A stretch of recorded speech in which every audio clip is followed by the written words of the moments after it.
to run into the Direwolves support corporal today on the UQ campus, as he was kind enough to give us some time to do a quick interview with Formal and I. So thanks for joining us today, Corporal. Pretty fortuitous that you came here checking out the UQU esports room. How are you doing today? Yeah, I'm doing pretty well. I just came here because I wanted to just come meet my friends, and then they showed me the esports room, and it's pretty cool. Yeah, nice. So great to have you here. Our first question for you today is, what is it like being in that team environment, and living with other people coming straight out of high school? It's really quite a different experience.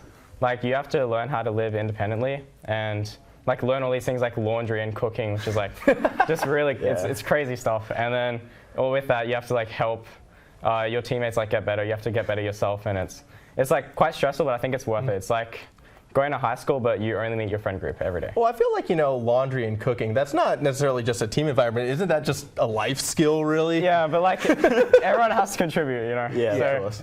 You can't slack off. Oh, you can't just make the person who fed last game just do all the dishes or something? No. I mean, it'd be the best of both worlds. You motivate them to play better, right? Moving on from that as well, as you know, we're having our Queensland High School League. So there's this whole tournament going on. We're in the middle of it. It's week 4 now. As a professional player, do you have any advice or anything to give to these high schoolers who are, coming together? Some of them, it's their first tournament. Some of them have been playing for years. Like, how can they start to evolve and grow as a team? I think, first of all, like, when I was playing during grade 12, like, I just made sure that I had a backup plan. So, like, passing was, like, first on my agenda. Like, I had to pass, and then once I'd gotten that down, I just, any free time I had, I was just spending watching VODs or playing the game, and just, like, I see how it went. And then I had an opportunity where I went to Origin for Queensland, and then I just got picked up. So I think it's just, like, you just try your hardest, and then you'll get noticed if you work hard. Yeah, for sure. And the best way to get noticed, I suppose, is to go out there and grind the tournament circuit as opposed to grinding solo queue. Is that what is more important? I think grinding solo queue is, I think, a little bit more important than tournaments. Okay. I think most people don't look at the tournaments that much, but you can see what your level is at. But in solo queue, like, people notice, and if you play well, then people see you. And I imagine, like, at the top of that solo queue ladder, you start seeing those same names again and again, so you get a better idea. When you're just there, like, over and over, like, everyone knows you. Yeah. Nice. Going back to when you were, like, selected by the Direwolves and you're moving into the OPL, that was a big moment. Was it more excitement? Was it relief? Was it like, here's this opportunity, I made it, or motivation, time to go out there and prove myself? I think as soon as I got announced, I was just filled with motivation. Like, I felt like I had my chance to prove myself, and it just gave me, like, everything I needed. Like, this was what I wanted to do, and it just filled me with motivation. And I mean, going back towards your season this year, obviously it's been a bit of a struggle, but for teams obviously in this competition who are not having the most success immediately, how did you guys kind of work through and keep your mental state going out throughout the season to kind of get better as the season evolved? I think we were playing this season for improvement, so the fact that we were improving week to week just made everything more bearable, because we knew that, like, as long as we try our best and get better and better, then the results aren't as important as they should be, like, for a single split. Exactly. Because this is our first split, and we just need to play for improvement. So moving for summer, you're going to look to take out the OPL and make it to Worlds. Yeah, that's the goal. Okay, bringing it back a little bit, though, just within the team environment itself as well. Like, how, because as an individual, obviously, you try hard, you study both in high school and the game itself, learn all you can, but then how can you learn as a team? Like, are there any techniques that you have come to implement?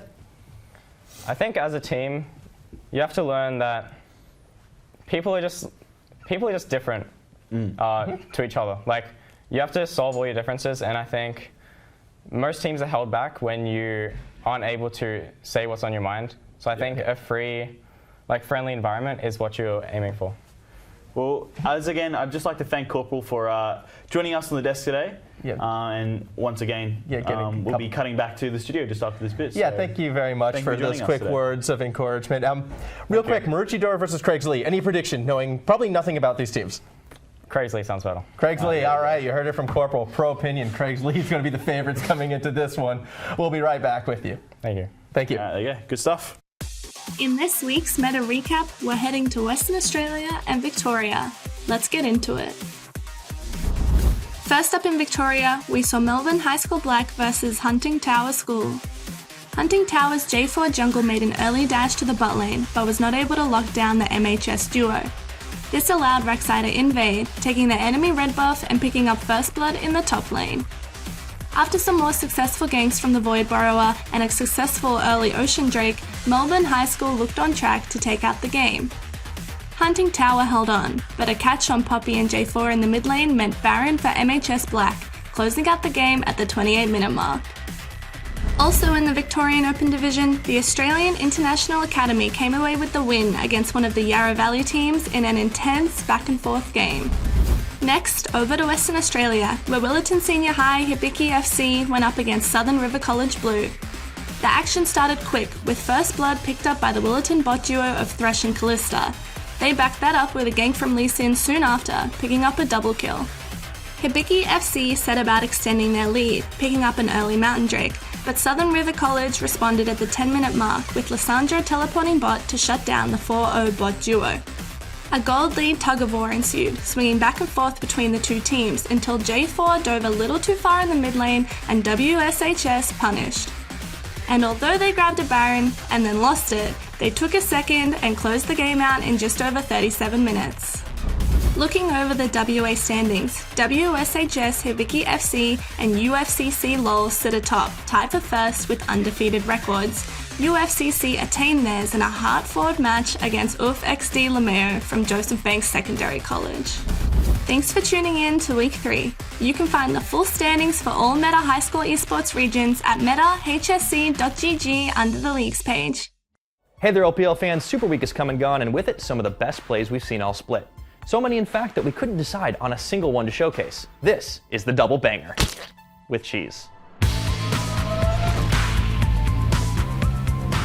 First up, victory in a must-win match for Order. Locked in a back-and-forth battle with Gravitas, Order's ADC dream seemed caught up by Raid for a moment. But what's that in the sky? It's a bird. It's a plane. No, wait. It's a Galio J4 Wombo combo. And in goes the Galio. The shutdown is real. Order, they're going to get the fight. And they're heading for the Baron. And that's just 3 kills pretty much instantly. What Order lacked in golden tempo, they made up for in pure combo awesomeness.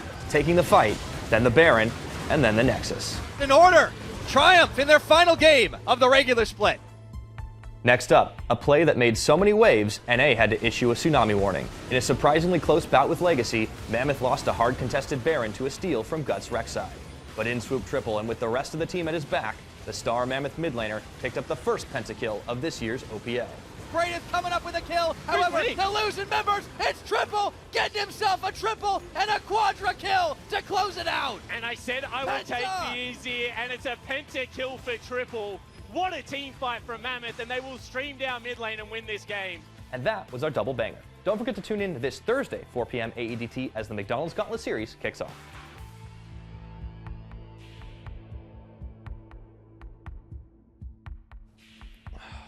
This was not in my contract. For centuries they have fought, but today we settle it once and for all at the 2019 Summoner Sweeties Pet Show. I'm your host, Mick Michaels. And I'm also here. All right, everybody, let's hit the show floor. Starting off for the dogs, here's Fizz with his trademark playful pizzazz. There he goes. Oh, man, such a treat.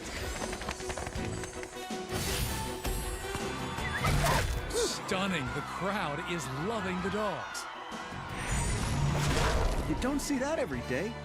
Well, let's see if the cats can keep up. Wow, that guy's in a catsuit. Oh, astounding. I'll tell you, if the cats can keep this up, they just might snatch the title. And here comes Corky. Okay, sorry, just why is that dog a plane? Oh, gorgeous. Oh, and a little something for the crowd. Oh, this guy is a pleaser. Look at him go. He is working it. Cats have one final shot at the Golden Sweeties Trophy. Oh, wow, a live hunting display. Let's see where this one goes. Yes, rainbow roar. Oh, and the big finale. He's going for it. He is in!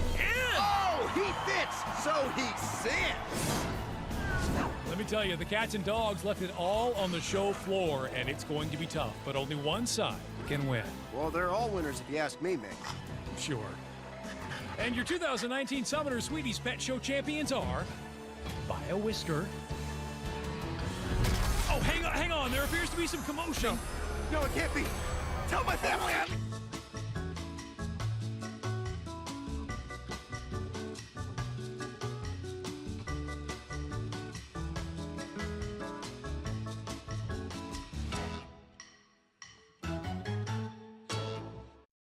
We don't believe in labels at Macca's, like dinner or breakfast, so we're getting rid of them. Now you can enjoy dinner or breakfast whenever you want it. McDonald's all-day menu, available 24/7.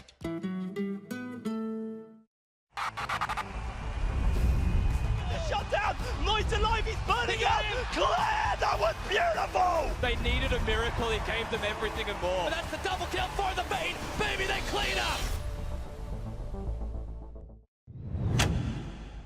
Shockwave will pull in the Zillion, but they just can't kill it. Pyra, I have no idea what the heck is going on. And Chiefs have completely turned this on its head. Mammoth losing 3 in the blink of an eye. Oh my. That's close. He does get a massive stun, and that turns it right around. That's the last breath, and Chiefs are looking for the big V here with a Quadra at 13 minutes. And in goes the Galio. The shutdown is real. Order, they're gonna get the fight, and they're heading for the Baron. Oh! To steal it away? You gotta be kidding me. Chaos all over the place, the Chaos Storm to boot. He's taking out the double kill, and that's an 8. Fight available for the team, but he's got a sniper! What a shockwave! Triple, getting himself a triple and a Quadra kill! They cement their legacy as the OPL Kings!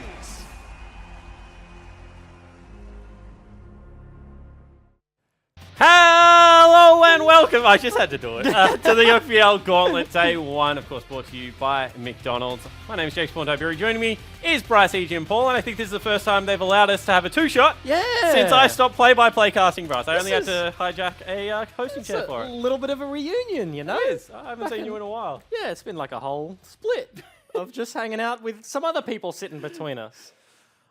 People always come between us, Bryce. But it is going to be OPL Gauntlet time. Yeah. A very excited time of the week. Obviously, you haven't played in one for a bit over a year since you retired, but it's certainly a special time of the year. Well, you couldn't have. You were retired. You just had to say it. Yeah, no, like this is what League of Legends is all about, right? It's getting into playoffs. Like this is where it starts for a lot of these teams. Like there's some memes here and there. Like a lot of these teams, a lot of the players across like all lengths of the Gauntlet have been here before. And this is just the important point of the split. Yeah, it certainly is. I feel like we should explain what the Gauntlet is. Of course, across the next 3 days, it's going to be the teams in the OPL fighting out to decide who will be playing against the Bombers. So today, to kick it off, it is going to be Order versus Mammoth. And then the winner of this game will play against Avant Gaming tomorrow at 4 p.m. The winner of that game will get the honor of playing against the Chiefs Esports Club, one of the most informed teams in the OPL on Saturday. Of course, the winner of that matchup will join the Bombers in next Saturday's grand final. Running the Gauntlet is tough. There's been one team that has got within touching distance, which was Sin Gaming. They fell short to Legacy Esports after taking down Avant, as well as your team in the Chiefs. This is just a beat on Bryce segment. I like these kind of segments, so the beat on Bryce's. Sure. But it's quite tough. You guys had a nearly successful Gauntlet run against Stywolf. Yeah, well, I mean, like talking about the changes, of course, like overall on the split as well. Like we've gone from best of 3s to best of 1. Now, like these teams haven't played best of 3, stepping it up a little bit. Like this year, all of the practice is in literal best of 1. I know you have that extreme change. So having to play, like if you're Mammoth or if you're Order, you win today, you go on to play AV, you go on to play Chiefs, like fatigue is certainly a thing, and that's gonna be like a talking point like over the next couple of days, like if people do make those miracle runs, but that's hard. For players that come into the studio and they get to play one game of League of Legends a day on the competitive stage, coming to OPL now in Gauntlet and potentially having to play 15 games in 3 days, like that's a completely different scenario. Certainly is a lot more strategy as well, because teams with the higher seed will be able to have side selections on games 1, 3, and 5. Lower seeded teams will have selection on 2 and 4. Have been told that Mammoth have taken red side for game number 1. Does that change anything for you coming into this game? Not really, in my opinion. Like I kind of expected the red side being the choice. I feel like in the current meta, like there's a lot of things that are strong, and I don't think Mammoth or Order are really like the weirdest teams in the league to me. They both play pretty standard stuff, and I kind of just personally like the control that red side gives you. There's enough OPs to kind of give the opponent's first choice. Of course, blue side, they just pick whatever they want, and then they draft around it. But having counter pick for like a team like Mammoth, I think like they drop jungle a lot. Like Babip can drop down into the last couple of phases, and they have some creative room to play for. I like it. Yeah, okay, let's talk about the meta and the patch that this is going to be played on. Of course, update into the game is patch 9.6 now for Gauntlet as well as the grand final next week. Talk me through some of the bigger changes and what it's going to do. Yeah, so like not the biggest patch in the world, but there are some very impactful stuff. And I feel like Hecarim is the big one, right? He's come back into meta pretty heavily. Most likely going to be seeing him in the top lane, and he just does strictly more damage, right? Just a straight 10% buff with the Rampage stacks, and he's just whacking heads. Like his top matchups are fine, gets away with it. He's always been a champion that if he gets ahead, can literally just steamroll it. Like he is a one-man stampede. And that is the kind of games you expect. And I feel like a lot of the top laners in the OPL are Hecarim players, so it makes sense that we might see him picked up. Yeah, another one I want to throw out there for top lane is also going to be Urgot. Obviously, the big W change now is a toggle can stay on, as well as the fact that his E now has the shield. Range and damage of his ult is up. This just seems to be a straight buff to one of the biggest jungle ults in the top lane. Yeah, it does. It's also the jungle as well, right? Like this is the thing. Like you check out pro builds, a lot of the pro players like during the week, like they're looking overseas, looking at Korean junglers, and they just spamming this guy in the jungle, and it's like, oh, okay, this is not somewhere where we've seen him for a while, but I feel like coming pretty heavy back into meta, given that we haven't seen the biggest priority on him for a while. Yeah, absolutely. You see the Ornn changes there on your screen. Don't know whether they're going to do all that much from his trade patterns were kind of crappy. We'll see whether this does help him out a little bit. I will say, really nice quality of life that the pillar doesn't disappear as you're mid-dashing. That is the saddest thing, being an Ornn or just seeing an Ornn like dash to a pillar as it disappears and he just does literally nothing. But like it's just small things. I don't think it's the biggest thing in the world. Silas is another champion that did get touched. He's just been at the height of the meta for a very long time. I expect him to still be very highly prioritized, like pick ban worthy champion. He just got some healing reduction. His healing is pretty potent. That's why he's good. That's why a lot of his matchups are just as safe as they are, and he is pretty oppressive and got a slight tap, but I feel like he's still going to be at the height of the meta. And I feel like a couple of things have come together now. Conqueror's changed a couple of these buffs, as well as the fact that now we've seen support itemization be nerfed a little bit. Will this bring enchanters back? You're running around smacking people with Bard at the moment. Is Bard back? Is Nami back? What about the Morgana picks? How is this going to suit support? I don't know about the Bard. I would like to see it, but that champion is kind of just awful in lane, despite being a big Bard connoisseur. But no, these are changes we actually talked about a couple of weeks ago. It's not in 9.6 that they were changed. We're just seeing kind of the remnants of them happening, and players are picking them up. They're getting some practice with them, but we are seeing more like enchanter supports. It's the Namis, the Morganas, especially for a team like Order with Jake. He's always been that guy. I expect them to be able to pick them up, but also players like Destiny, he was picking up the Rakan going Spell Thieves like long before this happened. So like I think we will see a bit of a resurgence. Yeah, I kind of feel like it's a culmination of Bruisers back in the top lane, Conquerors allowing tank junglers to do some damage to unlock the enchanters. However, guys, we are ready for game number one. It's going to be Order versus Mammoth in this first game of the Gauntlet. Throw it over to your casters. It's going to be Pyra and Rusty. Thank you very much, Spawn. We are getting ready for the first of the Gauntlet matches. Best of 5. 2 teams leaving it all on the Rift. And, you know, they both had a very difficult journey here. In some ways, kind of surprising, Rusty. Yeah, very different trajectories, you would almost say. Both of these teams probably expecting to do better than they did in the regular season up until the end. Of course, Mammoth come in. They should be heralded as a super team from week 1 of the OPL. Though now we are in the Gauntlet and we've gone through the full season, it's hard to continue to say that they were, right? They're still, of course, with a fighting chance, best of 5 to get into the next round. Right. But that wasn't a super team performance through the regular season, right? That was very shaky from them. Yeah, I do feel like the super team label, and it's very fairly applied. This is a team full of superstars. It always seems to curse teams just a little bit. I'm not a very superstitious man, but I've seen it happen so many times back in the day, especially back in Europe when I was talking about like Alliance, for instance.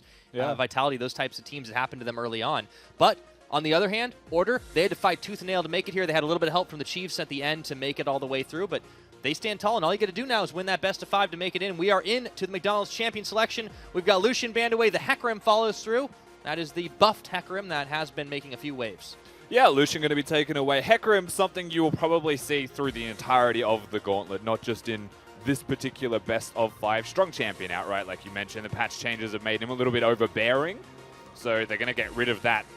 Whether Order would first pick it or not is to be seen, of course, as the other champion that the desk, or the couch even, mentioned, where on the desk, is Urgot. That one hasn't gone through yet, but the Lucian ban on blue side.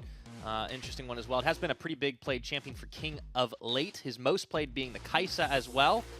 Ooh, and there's the Kayle ban. That's another one that we knew was coming through. And, you know, we were talking at the beginning of the day as to some of the patch changes, and you just looked at me and said, Kayle exists now.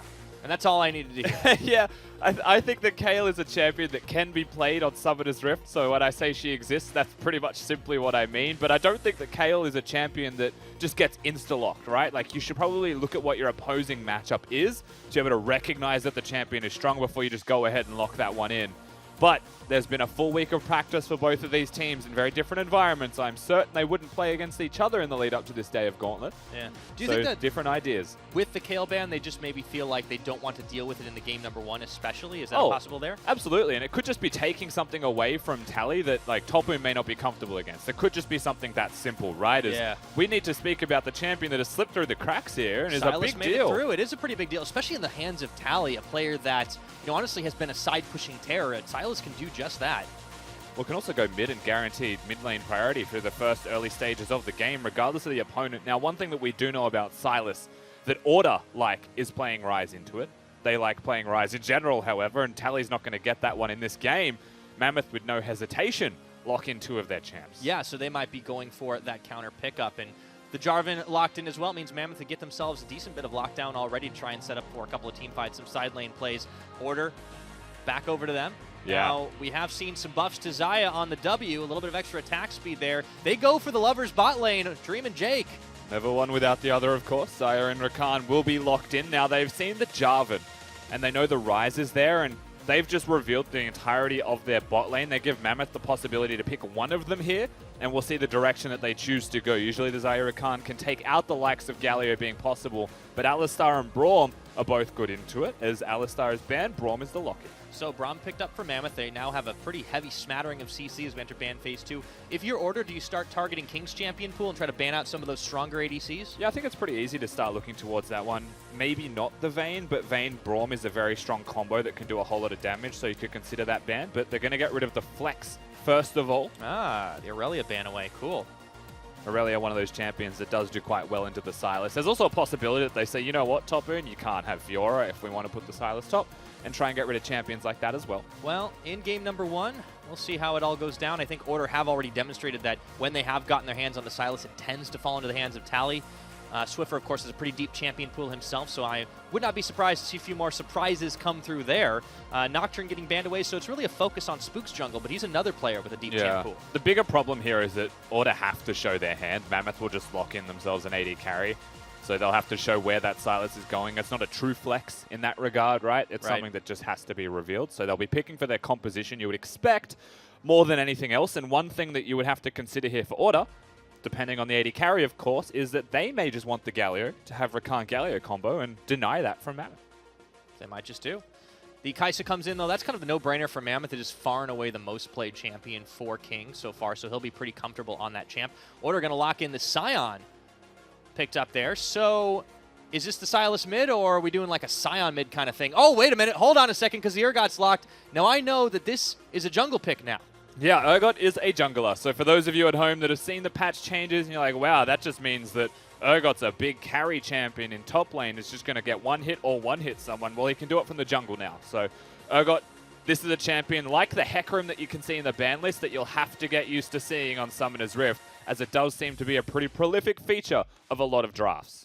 All right, Mammoth trying to flex around a little bit at the last second. They lock in the Kennen for Tapoon, which means we will be getting the Ryze in the mid lane for triple. Now Order flexing things around, so it is a top tank in the form of the Scion, and that means that with the Sylas in the mid, Order have kind of an interesting lineup. And the thing that Mammoth were able to do here is recognize that the Scion is going to be going top lane and pick themselves the Kennen. The ultimate bait and switch would be if it's a Scion mid lane, but I feel like Ryze would have a pretty good time into that regardless. But if you cast your mind to the LPL yesterday, you'd see that RNG did in fact play Scion in mid lane. It is possible. Scion is a champion that can be flexed. Yeah. So Order definitely putting a little bit more of the eggs in the Spooks and Swiffer carry basket. Of course, that Urgot being as strong as it is right now does seem like a no-brainer pickup. Across the board, though, whose comp do you like more coming into Game 1? I really like how simple it is to run a lot of different aspects of both compositions. So first of all, I like the engage that Order have compiled for themselves, having the Zarya Rakan duo and a Scion, of course, as the complementary or potentially on a flank. So I think that, overall, Order, they've got a comp that they should be very comfortable with, and I like it a lot. But I do still think that Mammoth, being on red side, have got the advantage of a winning top lane, a pretty strong mid lane, even though Sylas does get a lot of lane control, and the stock standard Jarvan as a form of engage. I actually do really rate their composition overall. I do wonder, however, if top lane will go AD or AP, and that will start to change how I really feel about these compositions as we hit to mid and late game. Oh, we'll have to keep an eye on the Kennen's item slots for sure to see how it all goes down. Now, I feel like when you're looking at these lineups, there's a whole boatload of experience across the way, but one of the players that does not have a ton of it is Tapoon. He is a true rookie here in the OPL, and he's going up against Tally, and it's kind of hard to have a larger disparity in terms of big stage experience. Absolutely. And one thing that is different with Tapoon in this game is that they choose to ban the KO. So they give Tally a tank. They give him a pretty comfortable champion. They don't feel like we'll get hard counted too much here. And of course they go towards the cannon towards it. So Tapoon, in his rookie split, and his first opportunity here in the playoffs, in the Gauntlet, will go towards the counter pick in top lane. We'll go towards the carry option, and we'll see if he can make that one work for him. Because in stark contrast to that, of course, Dream is someone who's in his first ever Gauntlet. That's true. He's only had one split in the OPL, and that was with Sin Gaming earlier last year, 2018 split 1. So, not quite a rookie, but just about as close as it can be. So both teams definitely have a couple of spots where they have less experience than the rest of it. But we are underway in this first best of 5. It is the McDonald's Gauntlet Series here for the OPL. Order versus Mammoth for a shot at moving on, facing off against Avant Gaming tomorrow. And frankly, the one thing that does terrify me here for Order is the cannon. The rest of the team from Order, you run down the list of their comp, you're like, man, that is real good. They have got a powerhouse composition that should be able to do a lot of work. And the place that can change it all, however, is the Zarya Rakan going to be really good? It's about what can the junglers get done on this map. And as we get through the first jungle clear for both of these teams, you have to keep your eyes peeled on what Spooks on this Urgot is going to be able to do, because you know what Jarvan is. You know that he's a strong level 2 ganking champion. You know that he'll try and probably go from scuttle to scuttle. And so what will the Urgot do is to be learned. So, heard about it on the couch as well, and we mentioned the fact that this is a big change on patch 9.6, but why don't you break down for the viewers that may not know a little bit more, Rusty, about what makes this Urgot so strong in the jungle position now? I mean, basically, in the jungle role, he has a lot of AoE, first of all, right? Urgot's always had that ability, but now that the W can be toggled to be on permanently with a single mana cost, it actually does mean his damage is quite high in the jungle role, and his enabling tool being the shield is also, very clearly he's on a ward, but Barbip should know that. So we're playing a game of chicken. This is Barbip looking to go for the double scuttle contest, and mid priority does belong to the Sylas, however. Ooh, yeah. So Swiffer started to step up, and that means scuttle control should go the way of Order here. And these little things can mean a lot. Scuttle, betrayal. He didn't want to die. He moved over to Babip. Cannon's now here, so that's a bigger deal. Yeah, Tapoon stepping in. So Mammoth are going to win this after all. Yeah, they'll get the scuttle. So the Urgot has got a lot of unique perks towards him. One of those you just saw is his ability to kill wards with the W. You can just activate it willingly now, especially when you get blue buff. And as Urgot scales up in levels, his mana costs go down significantly, to the point where you're at level 9, activating a W costs 0 mana. Ooh, look at this. Babip Scuttle number 2. Sandwiched as he looks to try and flag drag away. That means next scuttle will be this time secured by Order. So I like this. Both lanes really committing on either side to assisting the scuttle control. Welcome to the meta of junglers in 2019 in the OPL. You go from Scuttle Crab to Scuttle Crab. Ideally, you get one, but all of it is about how are your lanes playing out right now, and do you have priority in any of them? Because say Mammoth was winning that bot lane 2v2, Spooks would get 0 Scuttle Crabs, which means he loses a whole lot of gold, a whole lot of experience, and would actually be a little bit slower to hit that level 3 point. But otherwise, it actually has been an even first clear. It's a terrifying time to be a Scuttle Crab on Summoner's Rift. It really is. Everybody wants them dead. I mean, it's scary enough to see just regular champions coming up and whacking you on the head, but when you see an Urgot, you expect him to be one of your kind, right? And then he betrays you. Well, Speaking of, Spooks is coming into the mid, so now triple. on half his mana, walks away from that one. Swiffer, nice setup there, but Triple knew something was up. And this will be the first game we see him, so don't be worried if I spend a significant amount of time talking about the Urgot. I will slow down as the games progress.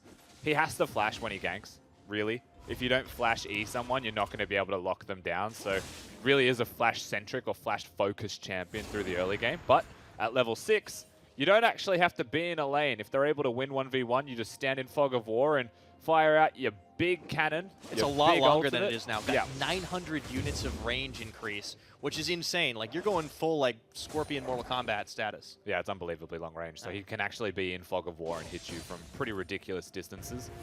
I like what Babip is doing here, though, by the way, with the counter jungling. Just quickly as well, while we're talking about this, though, before we go into that, the example that I give for people visually is if you're in the side lane, the top side lane bush of mid, you can hit people recalling just above Raptors.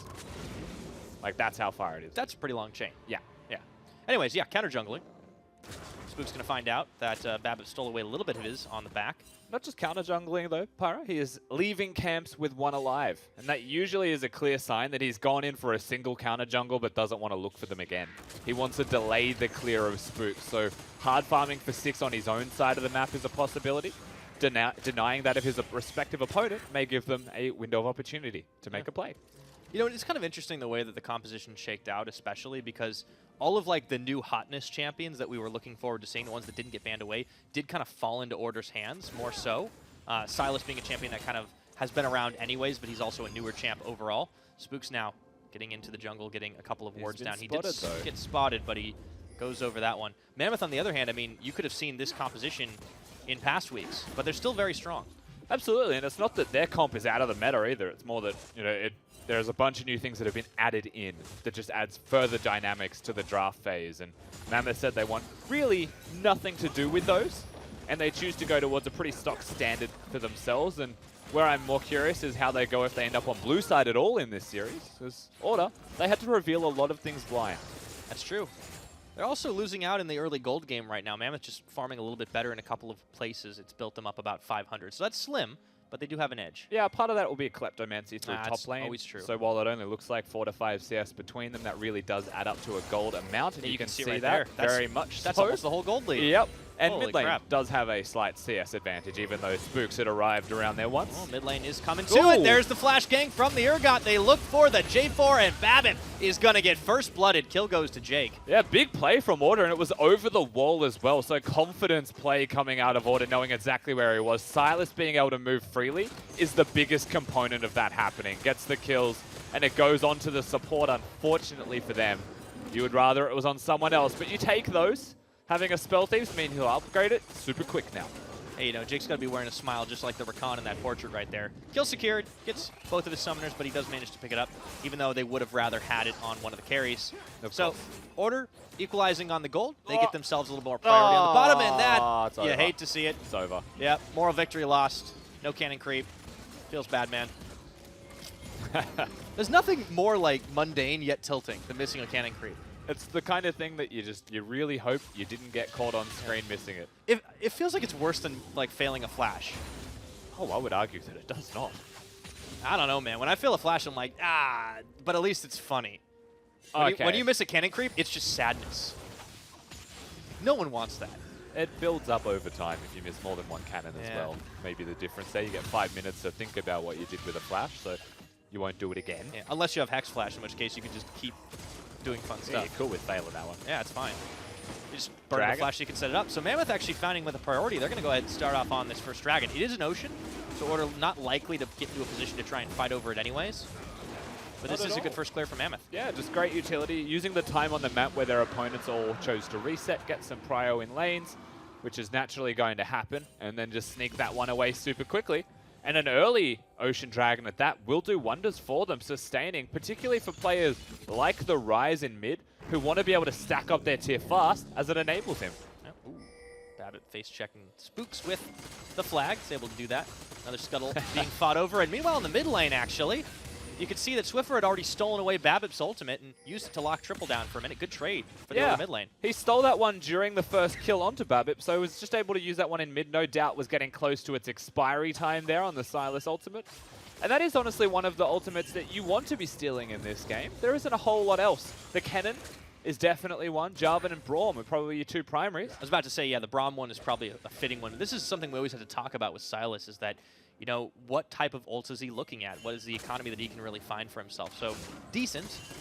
Definitely not like a complete buffet. The thing is, the Kennen one's 5. massive, right? If you get into a team fight and you actually have an opportunity to steal the Kennen's ult before the fight, you got a gap closer huge. as well. You're an AP champion, you've got a bunch of AP that you'll be building. Like, that's ridiculous, right? But there shouldn't be many opportunities where Topoon is in the fight prior to it starting. He's usually going to be a teleport flank, and that means that Swiffer would have to hold his ultimate if he wants to steal that one away.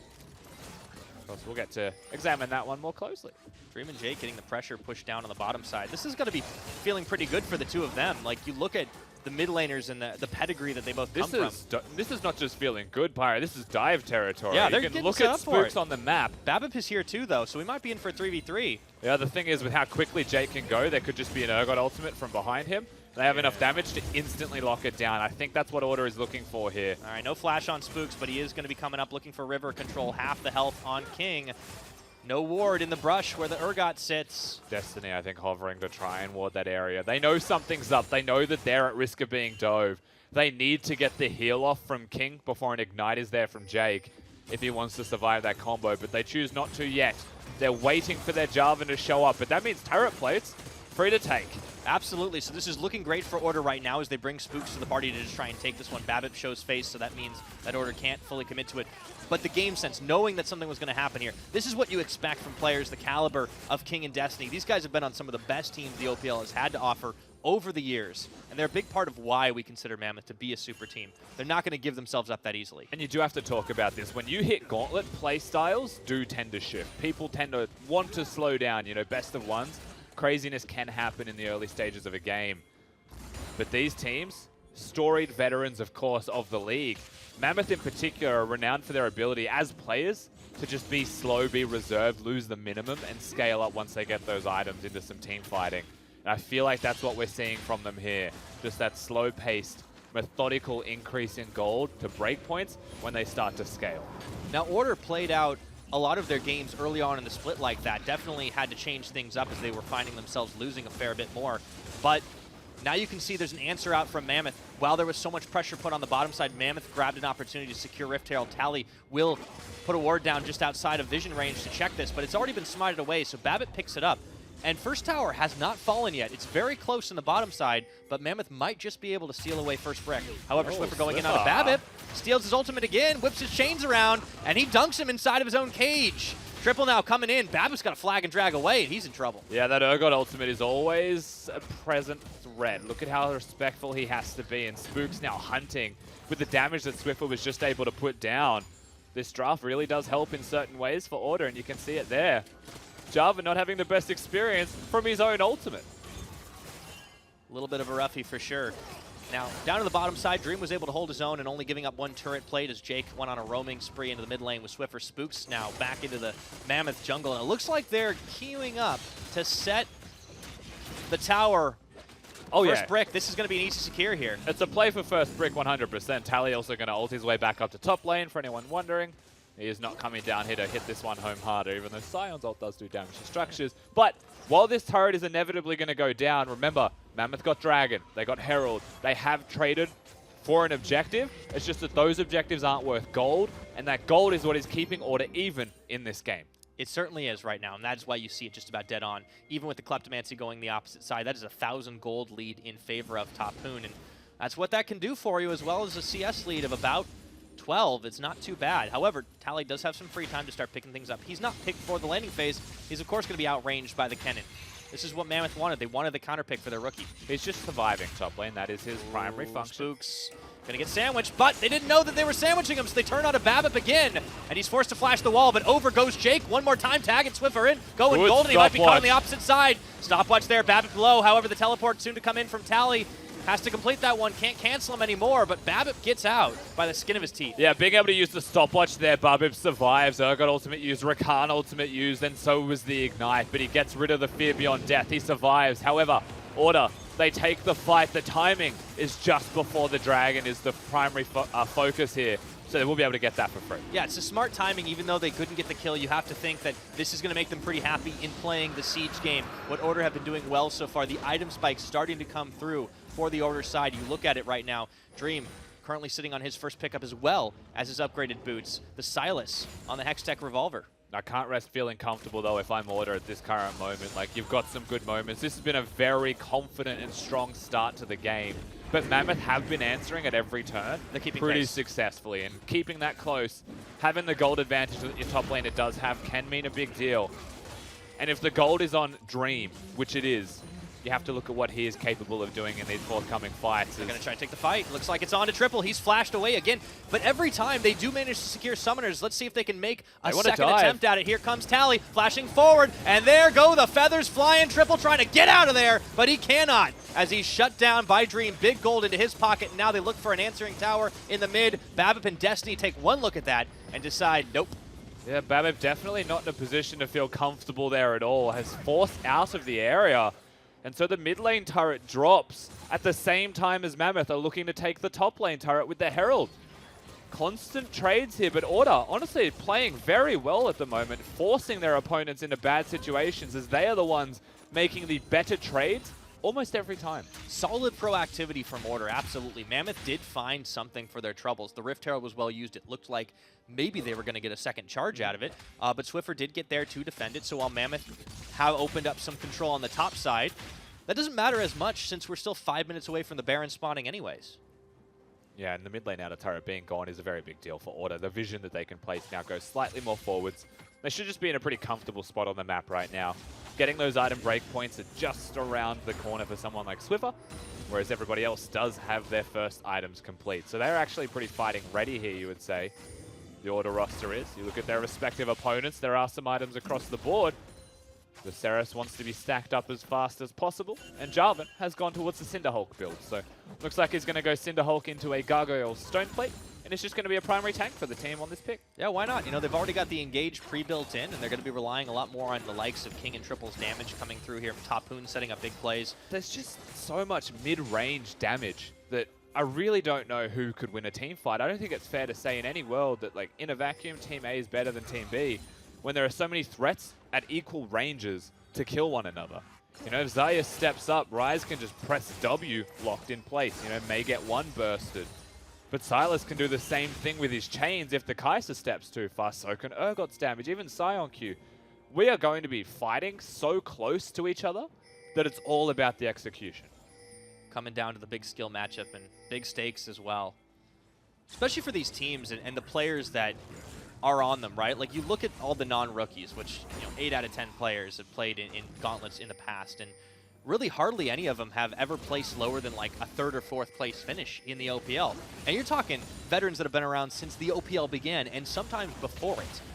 You definitely want to win this game to at least get to the point you were at before. And here we go. Here comes the Scion train leaving the station. He does. And there's the flag drag in for Babbitt. But how big is Tally's health bar? Not big enough to handle 4 members of Mammoth. And Tapoon will claim the kill, but look at the top side in the mid. Order trying to answer on 2 fronts. One, maybe too many members down there for Tally to deal with. Mammoth feeling like they have to make a proactive play, but how quickly that gets traded back from Order. They take the turret down, and now every single outer turret for Mammoth is gone. Order has so much control over the rift through the top side of the map, though. We're only 17 minutes in, so there is no major objectives to start looking for yet. It just means that Mammoth aren't safe in their own jungle nearly as much. Yeah, that's the big thing, because they'd only knocked down the tower up top. They had the control that side, but look at how quickly it flips. So many vision wards invested here. Wave pushing top side. Mammoth are going to have to try and reassert some control in the next few minutes to get a handle on that Baron. Still early days in this game, in this first game of the Gauntlet. I feel like the 2-item spike is when Mammoth really come alive. That cannon is going to be so big. That's the scary thing. It looks like he's going straight towards the Death Cap as his second item of choice as well. Oh boy.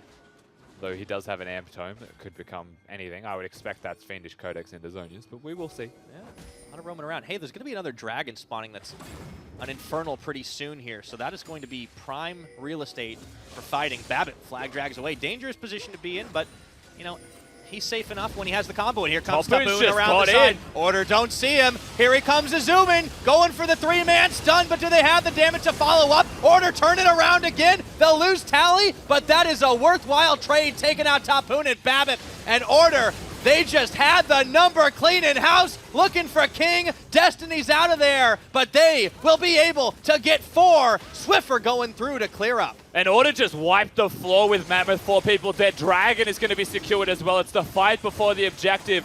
And Order, I don't know what they had for breakfast, but they didn't throw at the Dragon for the first time in what feels like weeks. In fact, they win the fight before it.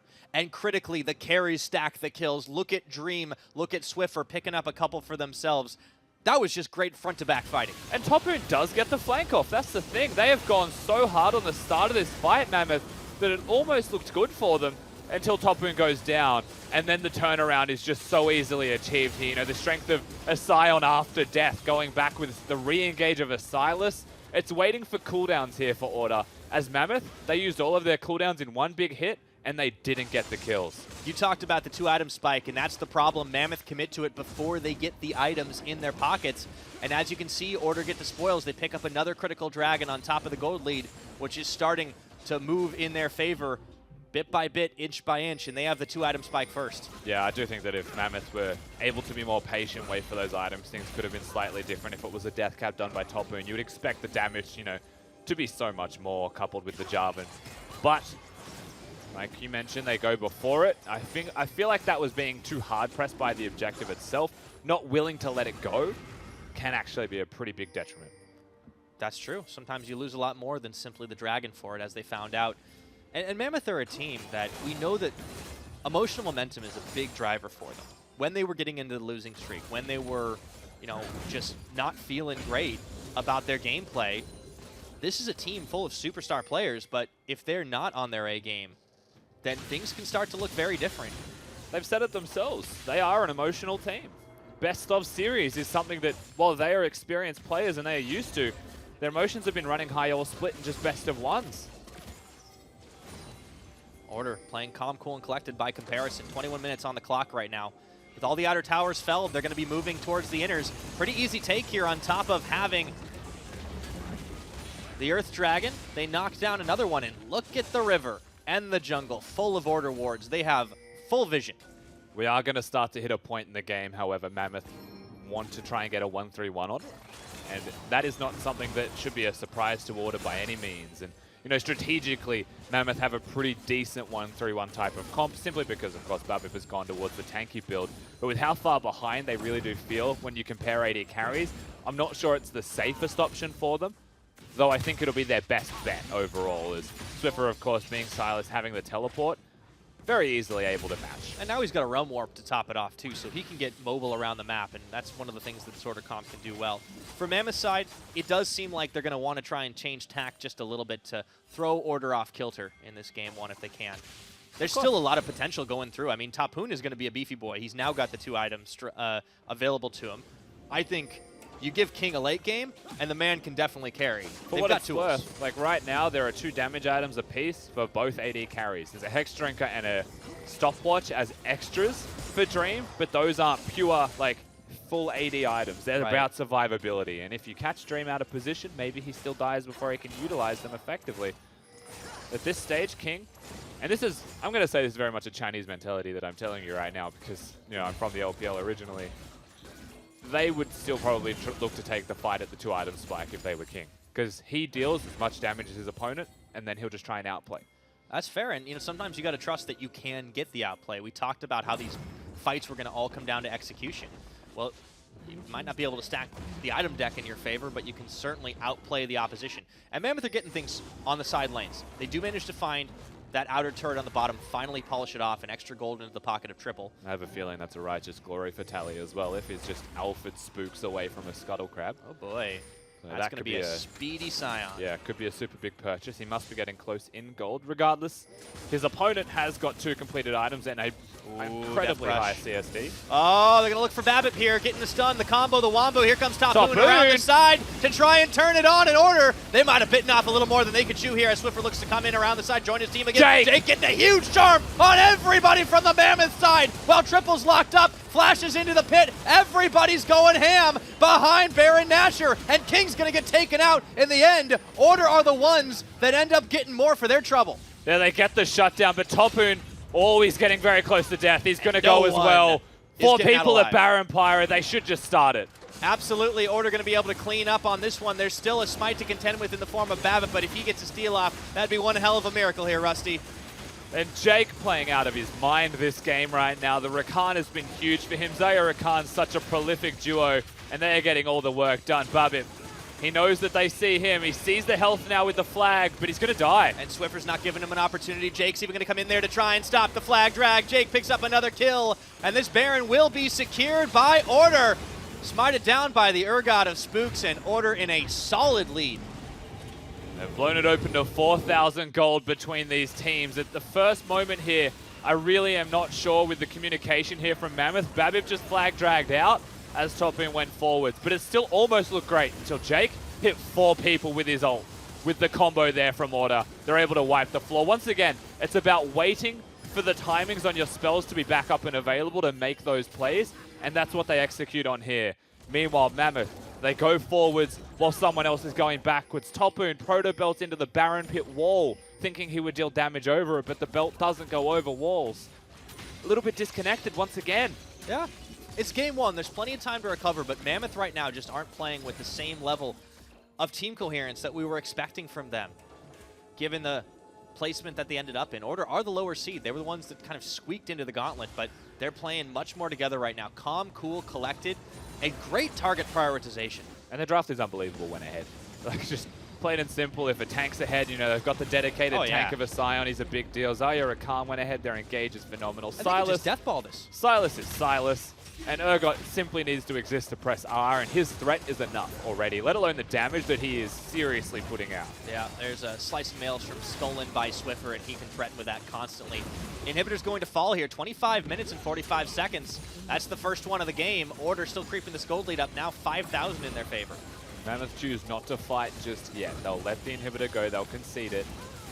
Maybe they wanted to push out some side lanes, but not even then. They're just going to send 5 and defend their Nexus.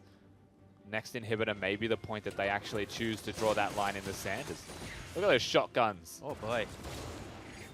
That crap's full of holes. Spooks can pretty much solo this out really easily. And you got to start wondering if maybe the Urgot gets banned after this. I do wonder if Kayle is a necessary ban. I do think it's a strong champion, but there are drafts where you probably don't want to have a Kayle. There's definitely a couple of other champions that I could name Pyro that Order have locked in that may want to be there instead. Silas is one for sure. Silas is the one. Yeah, I mean, you talked about that in the draft phase, that it just kind of slipped through and might have even surprised Order. Perhaps. But they're confident enough to take it. I do like how deep Swiffer's champion pool is overall. I mean, yes, you want to be able to play Silas as a mid laner in addition to a top, but Swiffer just plays heaps of stuff. He does. He plays Aurelion Soul. He's got that pocket in Nivea. I know we'll never see it, but there's a chance. There's always a chance, and it's exciting if he does. You gotta love it. All right, Order gonna be taking the wraparound here as they knock down the last of the outside base towers. Swiffer on the front line, and they just kind of lead the minions. Conga lining in to take some extra damage here. Mammoth are gonna have to find the response. That's gone already. Mammoth gotta move. They're not choosing to pull the trigger yet. Topoon, no flash makes life super hard. Tally's chunked, but he has teleport, though he doesn't have the ultimate, so they may just back away Order to call it a day. That's a pretty good usage of the Baron buff if ever I've seen one. The gold lead hasn't ballooned out of proportions yet, however. Still within fighting distance would be Mammoth, though it is an uphill battle for certain. It's getting more uphill by the minute. They do have an open base on the bottom side, and they're down to an open inhibitor on the top, which means that another fight that doesn't go in Mammoth's favor could very well end this game. It had to be a decisive one, but Order can still turn it. Solid lead for them. Let's see what they can do with it. You talked about the composition being in their favor, but Order are just playing calmly. Absolutely. They're playing with very good discipline as well, not going too far, not reaching too far for any objectives, just taking what is in front of them and what is free, not giving moments to Mammoth to try and get those flanks off. No cannon flanks available. There is a world, and just keep this in the back of your mind, where Ryze can ult a cannon into the backline solo if he gets a Zhonya's, but he doesn't. He's gone towards a Void Staff, almost out of necessity here in this game, so that is delayed by a full item worth of time. He needs the damage. It's very hard to force flanks like that, so they're going to have to try and find it through vision. Tapoon does have teleport now, so yeah, if they can get some deep wards, if they can force a fight, maybe on the next Baron play, that can be big here, so keep your eyes on Tapoon. The thing is, Mammoth always have that potential, not just with this comp, but as a team. They always have that potential to have one big pop-off fight. The one pentakill in the OPL, we saw it last week, belongs to Triple. Oh god, yeah, Triple's a monster in team fighting. He's always been a reserved mid laner. One of the hardest things about playing against Triple is how hard it is to kill him. His spidey senses are incredible, and of course he is a powerhouse in general in League of Legends. So, I mean, like we just mentioned, Mammoth are not out of this game by any means, though it does require an uphill battle to be fought. I think this next Baron is going to be a big one right now. So far, Mammoth doing Order doing a great job of keeping that jungle near the Baron pit, locked up and in their favor. So much vision invested, lots of control wards, just about everybody's. Yep, one on the pit, the rest of them in the enemy red side jungle. Mammoth's best course of action is actually to clear mid lane and try and push their way in through here, but you could see that Order, even if Mammoth were looking, they were hovering that area. As, however, they have to recall for vision once again. Reset, get the wards. That does buy a lot of time for Mammoth to push forwards. Yeah, let's see what they do with that time right now. We're getting closer to the 30-minute mark. Baron's going to spawn in less than 30 seconds. Pings on the mid, though. Order going to rush to defend. Swiffer trying to clear away the waves. Careful how you're playing it, though. Spooks is there on the flank. They've actually forced Mammoth to back away from mid lane. And now the pings are going towards Baron. Mammoth need to be careful here. You cannot brute force your way in, but they really want to clear this wave. 3 minions are still in the way of preventing Order from getting priority, so good little pull there from Destiny. All he does is get into the aggro range of those ranged minions. There's the back from Tapoon. He has a couple of deep teleports available depending on where the fight goes. However, it's a game of chicken right now, Pyro. Order could move to the Baron at any moment, but there is 2 blue trinkets. That's #1 used. Unfortunately for Spooks, if he has W on the Baron, it may auto-prioritize a ward, so you have to keep that in mind as they have started it. All right, that's a 3-member start here, and it looks like they might be going for the turn. Swiffer going to get spotted out by Babbitt, but the Baron's going fast right now. Will they commit to the fight? It looks like they do want to turn for it, but they keep it aggroed. Keep your eyes on Jake. Get to the back, looking for Jake to see if he can set up those fights. Mammoth doing a great job splitting, though. And now they've turned into Scion Speedway. There's Jake, and in goes Tapoon. Big shutdown onto the Order support, but the damage is still there as Dream is absolutely untouched. The rest of Order can clean house. A beautiful fight for the boys from Melbourne. And it keeps on going here as King, last wind, last ditch, but that's the ace. And that's the Quadra. That's going to be the game. 4 kills for Dream. 2 cannon ultimates slicing through everybody, but Order, they just have too much damage and they are far too tanky in the end. They're pushing through. This mid lane turret may just be what they're looking at. It could be 2 inhibitors, but it seems like they want to end the game through this lane, which is why they're taking the damage that they are now. They've got some time. Honestly, I don't think it's enough, though. They just have to take the inhib and back away, perhaps. Now they might just have to take an inhib, so I may have spoken a bit too soon there, but Order, it looked like they might be able to get it at the end of the day. Instead, they settle for breaking the base in mid, 1 inhibitor down.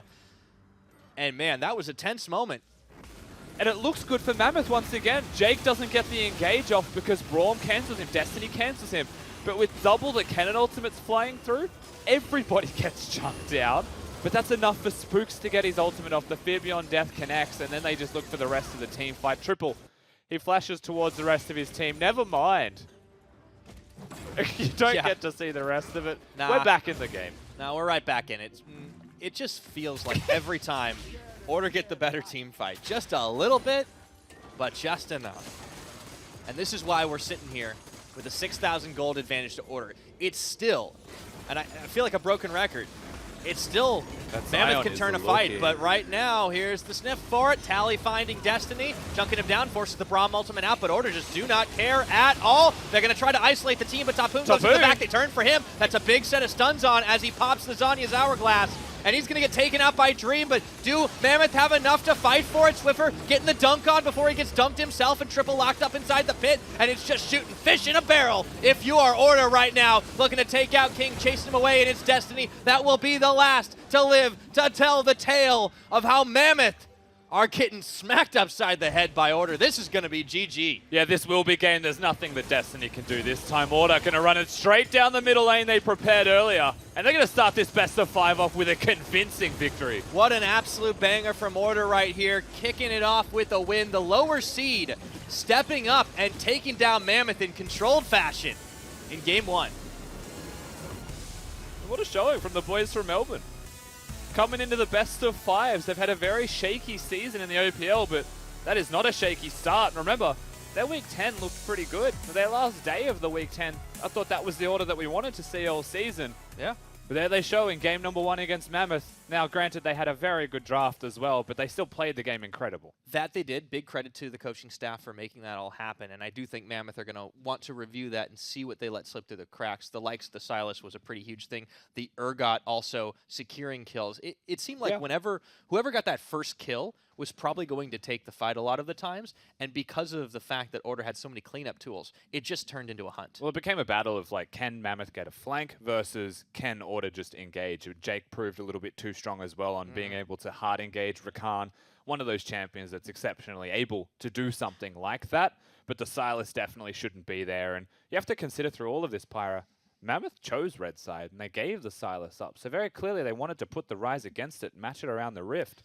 Didn't pan out the way they wanted. Yeah, you know, you got to wonder, like, did they prioritize some of the wrong things? Because they banned out the Hecarim, they banned out the Kayle, so they went for some of those buffed champions, but they really did leave a lot of stuff that had already been strung up. So I think it's maybe just question about marks. controlling the chaos perhaps here. You know, getting rid of some new champions, avoiding those champions completely. Silas is a known quantity, so the focus could be on, like, what they know and beating what they know. That's fair. All right, well, game 1 is on the books. We're going to take a quick Macca's break before we get into pregame 2.